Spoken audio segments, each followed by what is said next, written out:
Welcome to my channel. I am GDP, and today the Void imprint system for a select few heroes have been implemented, and also the cost reductions. So if you're already invested into your Sword Flash, you got a refund for any of the materials that you may invested, and then also if you upgraded your skills, you're also refunded those as well. So it's probably going to change the entire overall ratings in the Gate of Void. But besides that, all the other heroes did get their imprints, so like Tix, Athaqua, Sherlock, Eno, Carrie, Amon-Ra, basically all the recent heroes, plus I believe Ada. I think she's the oldest one, I believe, that got imprints. Um, but I'm going to talk a little bit about who you should be investing in, what you should be investing in. Should you be splitting it up? Should you be stacking it? I think that answer is a little different for everyone, especially for the first E5 people. Most likely, you don't might not have a hero already that you can do imprints for, but if you do, go ahead and slap them in. Like if you're pushing Inno as your first hero or Thaqua, go ahead and invest your stellar into that hero. It's only going to cost 500 gems later down the road once you do decide to invest in something else, but no harm done in just dumping your stellar shards into the one hero that you can invest in. But for other people, say you're in the uh, late game, you have a bunch of these heroes, or maybe the mid game, you have a couple of these heroes. What should your focus be on? Well, I think that kind of depends on what you need to be doing in the game. Like, say you want to push your seal lands, you can actually invest into some heroes for imprints to help you push in your seal land to make seal land 20 for every single faction. For example, you can give your imprints to Thaqua and probably more easily beat seal land 20 than you could before. Inno, same thing. Not really sure investing in Sherlock's going to help too much for Abyss, and obviously going into Losium is going to help a lot.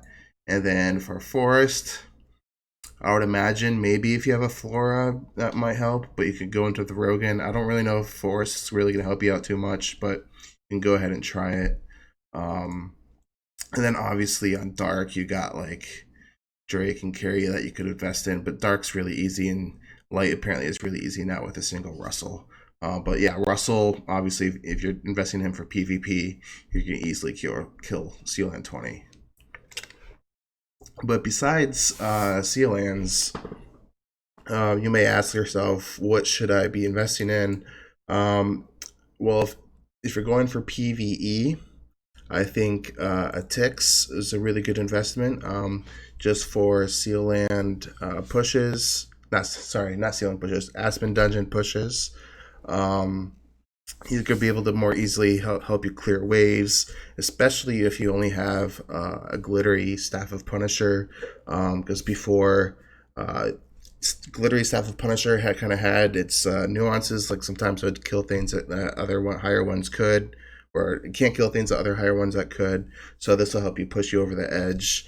The other reason why you would invest in the Tix is for Vortex. Um, if you're trying to push in the Void Vortex into a higher gate, like I could right now, but I didn't really get a whole lot of signets this run, so I'm not going to be pushing this time. I'm going to wait for the next round. But if you were to push, um, say, do like an Explorer push or a Valiant push, the fire pushes might be possible now with the Void imprints. But yeah, so basically, if you want to push into Void content, going into Tix probably is going to be really good. He's probably going to help out a lot.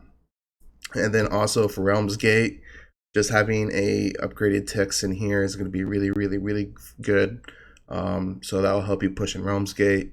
But if your focus is not Void, I think that answer changes a little bit. You're obviously probably not going to want to invest into a Tix for that or PvP. So for PvP, it's going to kind of depend on what your heroes are, it might be better to split your void into your stellar into multiple heroes just to unlock an upgraded version of your hero's first passive. So this one right here that gives the raw stats. The reason being is you might be able to get some speed, and then you could also probably go into this one as well. So probably like the first two tiers. But anyways, if you're to do that, you get a decent amount of stats, and you'll be able to get two passives on a couple heroes. But my suggestion would be probably to, especially if you have a splendid A and B, you're probably just going to go into Russell. The reason being is you get a massive amount of HP and attack.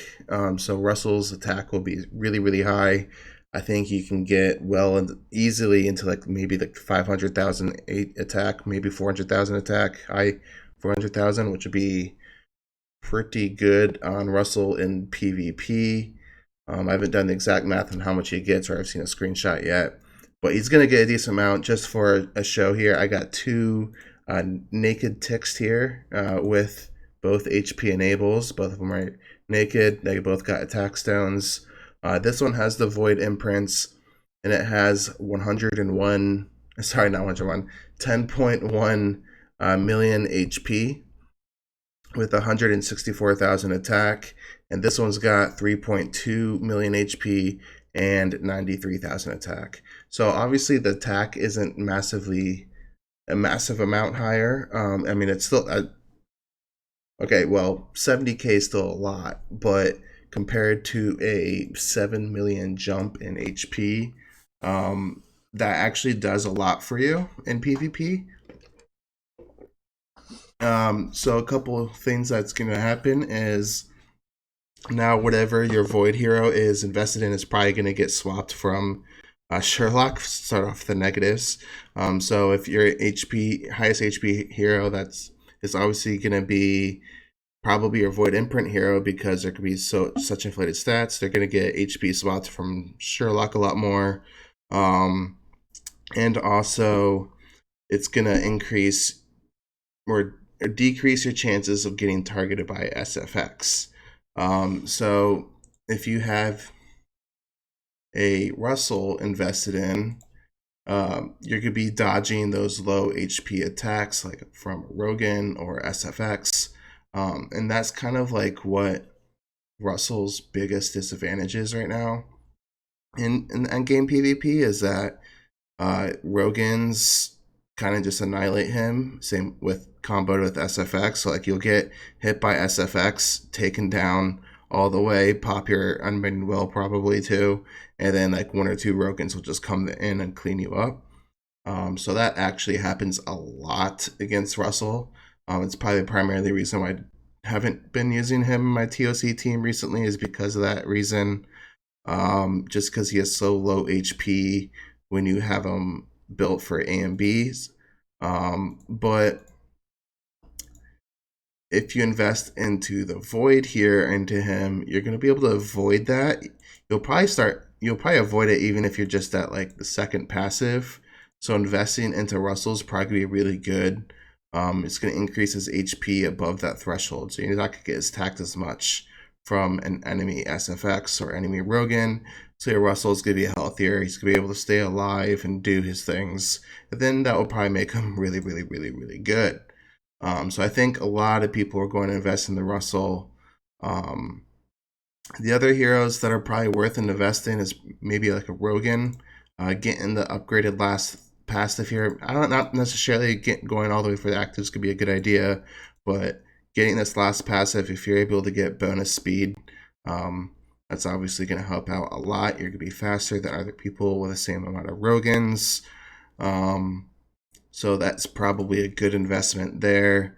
So Rogans, Russells, maybe like an Amun Ra for the extra healing curse.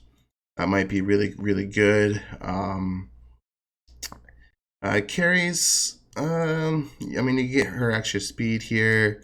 I think she will revive faster. We'll see how that goes. I'm not sure if she's going to be super super great in upgraded Void. Um, I kind of want to test them all out, but I also don't, just because it costs a lot of gems. I don't think Drake's gonna be super great. We'll see from what I've seen.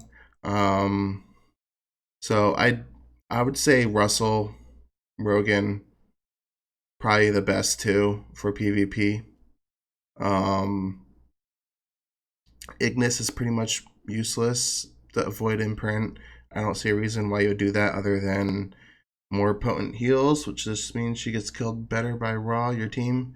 Um, Sherlock might be a good thing if you're building him a Rui Sherlock. Obviously, that would be a very, very, very good investment. If you had a splendid aim or a splendid Rui scepter onto a Sherlock, that would probably be pretty good actually. I think a Max Void Sherlock with Max Rui is going to be really, really strong. So that's also a viable option. We'll see what happens actually. I guess between all of them, I would actually say Sherlock or Russell. Rogan will probably be like the third choice, especially if you're going Splendid Receptor. Because now I think about it, with the extra CC chances on the doves here, I think going and he'll be a lot faster because you get the plus 100 speed. I think going into Sherlock will be pretty worth. Um, I think Flora could has some potential. I might test her out. But yeah, so I just kind of wanted to give that out there. Um, don't panic too much. Hopefully, we'll have an increased income soon.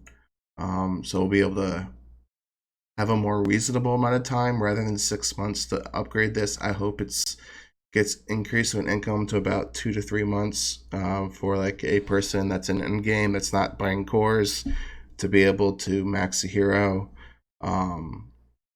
So yeah, so I hope you guys enjoyed today's video. Not much gameplay, well, no gameplay at all. Just kind of discussing the new imprint system, and catch you guys on the next one.